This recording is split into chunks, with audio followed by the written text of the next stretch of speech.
घोटाळा प्रकरणावरती शरद पवारांची अगदी पहिली प्रतिक्रिया आता समोर आली आहे आणि हे प्रकरण गंभीर आहे। याची चौकशी करून लोकांसमोर वास्तव आणावं अशी मागणी पवारांनी केली आहे।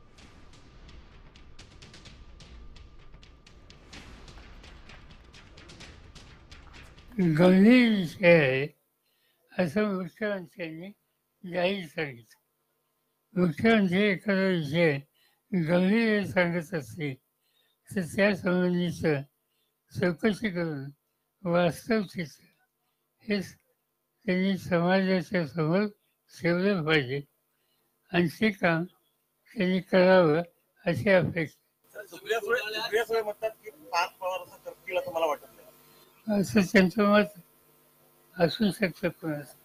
जिस तरह से खर्चे साहब के ऊपर इस तरीके से जमीन घोटाले को लेकर उन्हें इस्तीफा देना पड़ रहा था, तो क्या अजीत पवार ने भी इस तरीके का करना चाहिए? शरद पवार इसको क्या कहते?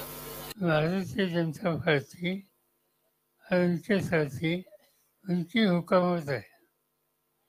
देवेंद्र फडणवीस राज्य के प्रमुख है।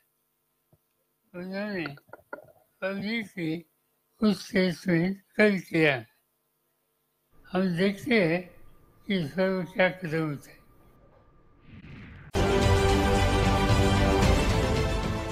देश विदेशातील प्रत्येक घडामोडींचे लाईव्ह अपडेट मिळवण्यासाठी आता साम टीव्हीच्या सर्व सोशल मीडिया प्लॅटफॉर्मला लाईक, फॉलो आणि सबस्क्राईब करा। तसंच सर्व नोटिफिकेशनसाठी बेल आयकॉन प्रेस करायला विसरू नका।